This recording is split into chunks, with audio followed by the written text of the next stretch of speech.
The Bank of England holds. Oil jumps on new Trump sanctions on Iran. Australia's employment drop in February shouldn't see the RBA cut more than expected, while New Zealand's stronger growth in Q4 shouldn't deter the RBNZ from delivering its further rate cuts. That's coming up in our 5 Things in 5 Minutes on Friday, March the 21st. And then in today's bonus deep dive interview, ANZ economist Henry Russell digs into what led New Zealand's faster than expected growth at the end of 2024. It was concentrated in sectors that are more interest rate sensitive, which will be encouraging for the Reserve Bank that the economy is indeed responding to lower interest rates.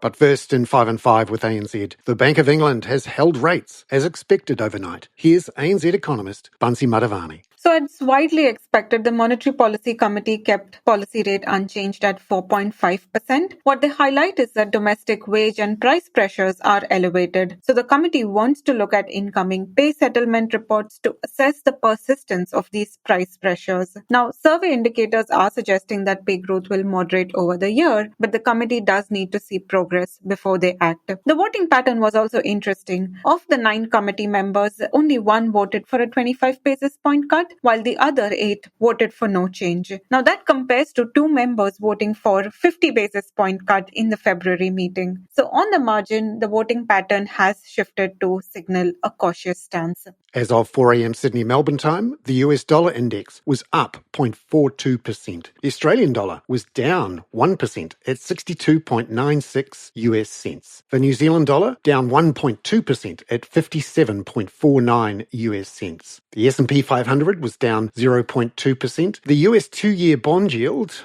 was also down 1 basis point at 3.96%, and the 10-year down 1 point at 4.24%. And gold up near those record highs, up 0.2% at $3,047.50 an ounce. Number 2, Australian jobs fell by 52,800 in February against market expectations for a rise of 30,000. The unemployment rate, though, remained at 4.1%. Here's ANZ Head of Australian Economics, Adam Boyton, on the employment divergence. What it looks like happened in February is that less older workers returned to jobs in the labour market in February than was the case over the past couple of years, and that produced that weaker employment outcome. The question is, did these people retire, or are they going to come back in March? And are we looking potentially at a pretty strong bounce back in March? And so either way, I'm not thinking that yesterday's number is telling me that the economy sort of fell in a hole in February.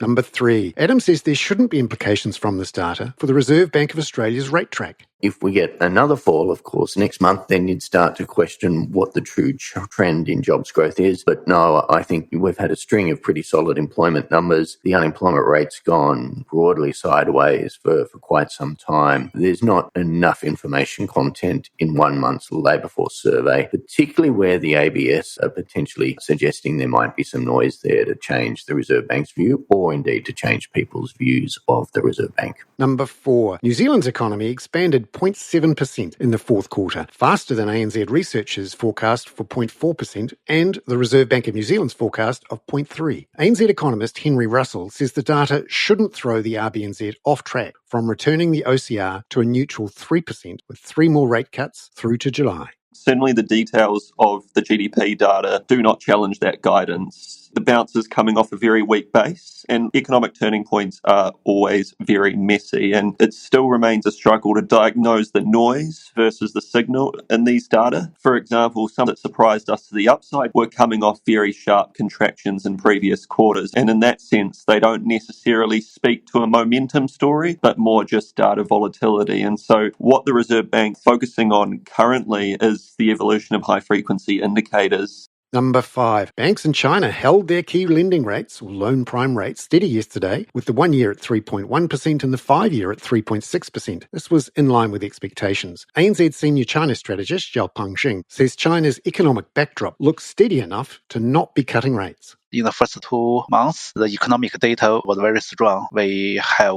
revised up our GDP forecast for 2025 to 4.8% from 4.3%. I think the economy is still in the steady recovery course. The second thing is not the right time to cut LPR because the net interest margin of commercial banks are still in risk.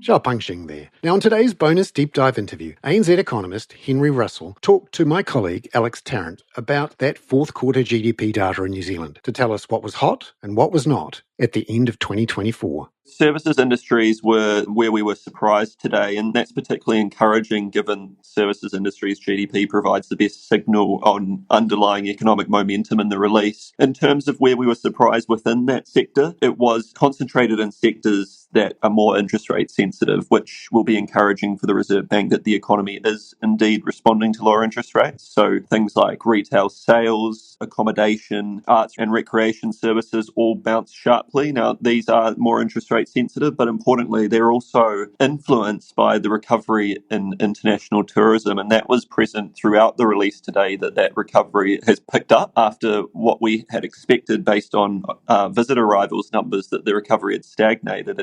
These data today suggest that it is actually picking up and that this summer season is likely to be a good one for the industry. On the flip side, in terms of where there is certainly still some patches of weakness, I certainly wouldn't call the GDP release strong. Some of the industries that are still doing it fairly tough, professional services. Now, this sector has been in contraction for the past 3 quarters, which is very unusual compared to history. It's also one of the more cyclical industries in services, and so it does suggest that underlying momentum might be improving, but there is certainly still some patches of softness. In terms of the weakness we saw in yesterday's data, goods producing industries contracted 0.8% in the quarter. Now, that wasn't a surprise to us. In fact, it was bang on our forecast, but nonetheless, there was a few kind of minor differences in how the industries performed. Construction was, as expected, a weak spot, but offsetting that to some extent was a bounce in electricity. Now, this followed a very sharp contraction in Q3, reflecting disruption to renewable energy production. And however, the bounce that we saw in Q4 wasn't actually as large as we had anticipated. And given some of the challenges on the horizon into Q1, it is likely that we might see a pullback in this sector, and that will continue to weigh on the manufacturing sector as well through higher wholesale electricity prices. You're expecting quite sluggish growth, I guess, in historical context in terms of the New Zealand economy this year. Is there anything in this data that makes you think the starting point's a little higher, but your growth projections are roughly going to be the same for 2025?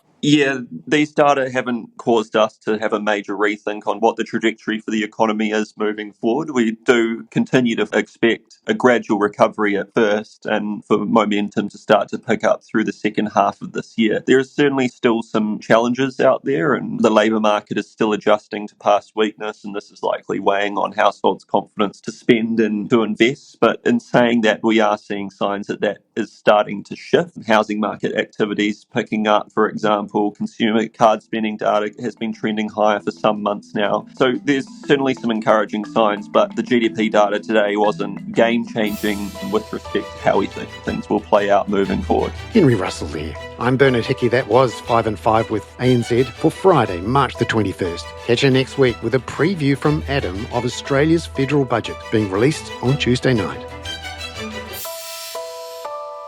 This podcast contains general information only, not investment advice. You should obtain advice for your personal circumstances before making any investment decisions.